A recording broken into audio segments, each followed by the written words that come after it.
সুপ্রিয় শিক্ষার্থী বন্ধুরা, আশা করি সবাই ভালো আছো। চলে আসলাম তোমাদের সামনে টাইপ 1 এর 1 নম্বর প্রশ্নগুলোর সমাধান নিয়ে। তো দেখো, এখানে বলা হয়েছে যে উদাহরণ সহ সংজ্ঞা দাও। কিসের সংজ্ঞা দিতে বলছে? সম্ভাবনা, নমুনা ক্ষেত্র, দৈব পরীক্ষা, নিশ্চিত ঘটনা, অসম্ভব ঘটনা, পরস্পর বিচ্ছিন্ন ঘটনা। তাহলে সেক্ষেত্রে আমরা প্রথমেই এখানে বলতে পারবো যে সম্ভাবনাটা আসলে কি জিনিস।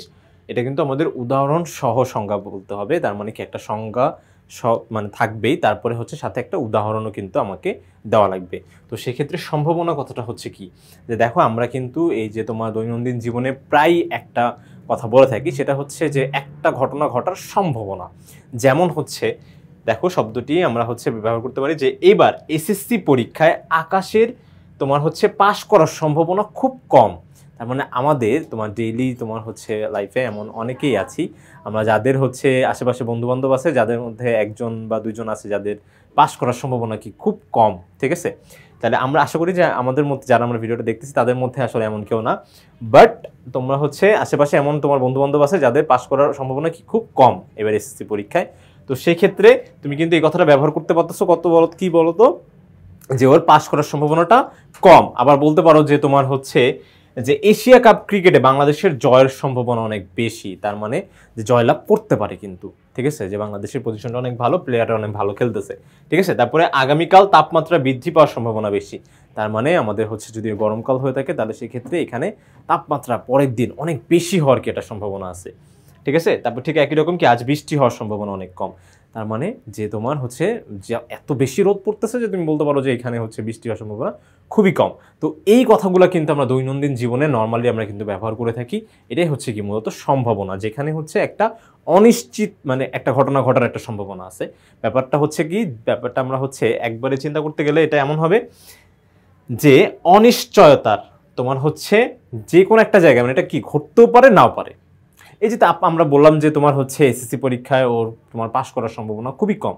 তার মানে কি ও কি একেবারে পাস করবে না আমরা শিওর না, একেবারে কিন্তু একদম কনফার্ম বলে দেওয়া যাবে না যে ও পাস করার সম্ভাবনা একদম নাই। ঠিক আছে, বা যে ও পাস করবেই না, পাস কিন্তু করতেই পারে। ঠিক আছে, দেখা যাচ্ছে কি একটা অলৌকিক বিষয় হয়ে গেল, ওর পাশে তোমার রোল 1 বসে গেছে আর ও পাস করে গেছে। ঠিক আছে, তো এরকম একটা ঘটনা কিন্তু ঘটতেই পারে। তো সেক্ষেত্রে আমরা মোটামুটি এতটুকু বুঝবো যে যখন আমাদের একটা ঘটনা ঘটার যে তোমার অর্থাৎ কোনো ঘটনা ঘটার ক্ষেত্রে অনিশ্চয়তা থাকলে, অনিশ্চয়তা মানে এটা হতেও পারে নাও পারে, তো এরকম একটা অনিশ্চয়তা থাকলে কেবল আমরা সম্ভাবনার কথা বলি।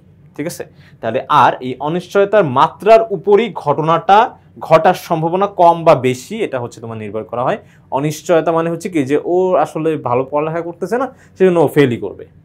ঠিক আছে, মোটামুটি আমরা ধরে নিই যে ওর ফেল করার তোমার সম্ভাবনাটা অনেক বেশি। ঠিক আছে, তাহলে পাস করার সম্ভাবনা খুব কম। কারণ মাত্রাটা আমরা কিসের উপর ডিপেন্ড করলো? যে ডেটাটার উপরে। ডেটাটা কি ছিল? যে ও পড়ালেখা করতেছে না। ঠিক আছে, তারপরে ক্রিকেটারদের পারফরমেন্স অনেক ভালো যাচ্ছে, তাহলে সেক্ষেত্রে জয় লাভ করার সম্ভাবনা বেশি। ক্রিকেটারদের পারফরমেন্স অনেক খারাপ যাচ্ছে, তাহলে জয় না লাভ করার সম্ভাবনাটা বেশি হচ্ছে। ঠিক আছে, তাহলে এটাই মূলত। কিন্তু এই সম্ভাবনার কিন্তু কোনো সাংখ্যিক তোমার মান দিতে পারে না, যেটা সংখ্যার মাধ্যমে মানটা কিন্তু তোমরা সম্ভাবনায় মানে যে কথাটা আমরা মুখে দিয়ে বলি এখানে কিন্তু ব্যবহার করতে পারবো না। কিন্তু এই অধ্যায়ে আমরা কিছু সাংখ্যিক মান সম্পর্কেও জানবো অবশ্যই। ঠিক আছে, এরপরে যেটা বলছে যে নমুনা ক্ষেত্র। নমুনা কি? নমুনা ক্ষেত্র কোনো দৈব পরীক্ষায় সম্ভাব্য সকল ফলাফল নিয়ে গঠিত সেটকে নমুনা ক্ষেত্র বলে। তার মানে ব্যাপারটা কি কোনো দৈব পরীক্ষার তোমার সম্ভাব্য সকল ফলাফল, তার মানে যতগুলা ফলাফল হতে পারে আসলে সবগুলা নিয়ে গঠিত যে সেটটা, সেটাকেই বলবে কি বলতো তোমার নমুনা ক্ষেত্র। যেমন এখানে একটা উদাহরণ, যে একটি মুদ্রা নিক্ষেপ করলে 2টি সম্ভাব্য ফলাফল পাওয়া যায়। 2টা ফলাফল, একটা যদি আমি মুদ্রা নিক্ষেপ করি তাহলে সেক্ষেত্রে হয় আমরা বলি হেডস, না হয় বলি কি টেল। তাহলে হয় আমাদের হেডস আসতে পারে, না হয় কি টেল আসতে পারে। মাঝামাঝি কখনো আসবে না, আর যে আসবেই না একটা এমনও কখনো হবে না। ঠিক আছে, মাঝে মাঝে আমরা দান বাতিল করে দিই, তো ওইগুলা বিষয়গুলো আলাদা হয়ে যায়। বাট একটি মুদ্রা নিক্ষেপ করলে 2টি সম্ভাব্য ফলাফল হতে পারে, সেটা কি যথা হেডকে আমরা এইচ দ্বারা প্রকাশ করি, আর টেলকে আমরা ধরো টি দ্বারা প্রকাশ করতেছি।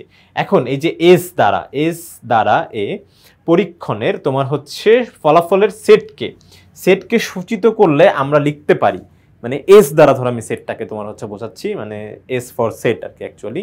তাহলে সেটকে আমরা অবশ্যই সেকেন্ড ব্র্যাকেট দিয়ে লিখি। কি হতে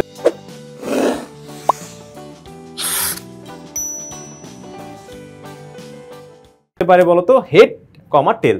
তো হেড কমা টেলকে আমরা যে এইচ কমা টে দিতে পারি, এইচ কমা টি, ঠিক আছে, এভাবে কিন্তু আমরা দিয়ে থাকি। তাহলে এই যে নমুনা ক্ষেত্রে প্রতিটি উপাদানকে ফলাফলের নমুনা বিন্দু বলা হয়।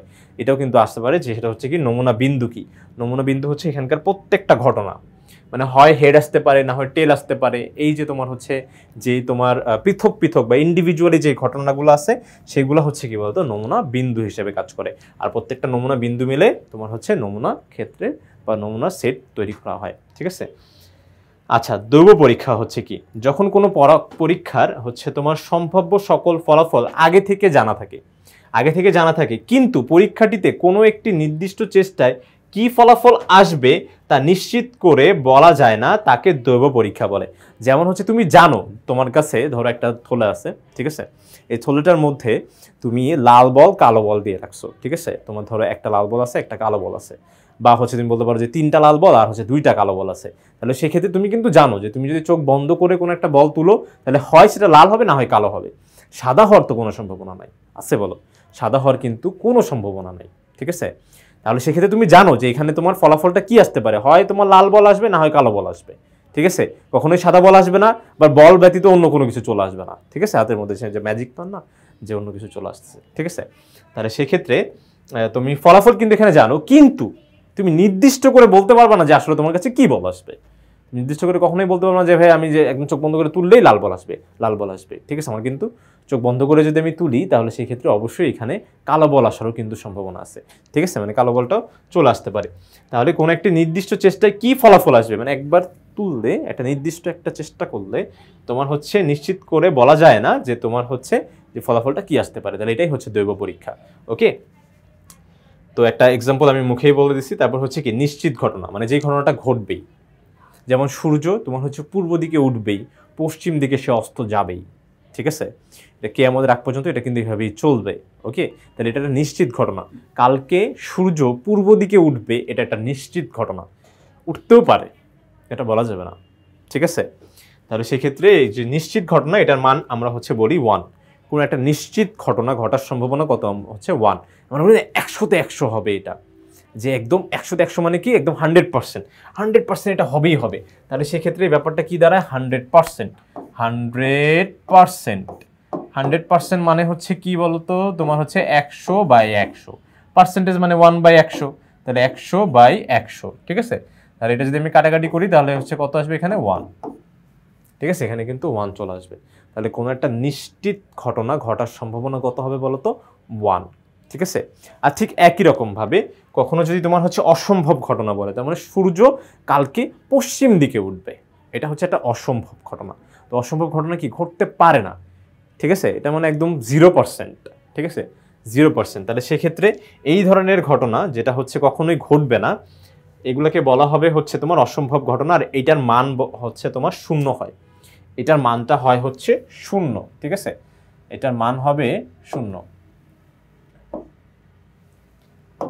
যে কোনো একটা অসম্ভব তোমার হচ্ছে ঘটনার এটার হচ্ছে মানটা হবে, যেখানে যেরকম মান তোমার হচ্ছে 1 হয়েছে আর এটার মান হবে হচ্ছে 0, ঠিক আছে, 0 হবে এটার মান।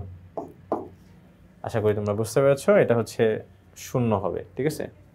এটা হচ্ছে তোমার ইনভাইটেড কমা দেওয়া, এটা কিন্তু কোনো এরকম কোনো ডিজাইন না, যাই হোক তোমার 0 এটা আলাদা করে দাও, বাট তোমরা হচ্ছে বাংলায় লিখতে পারো যে 0, ঠিক আছে।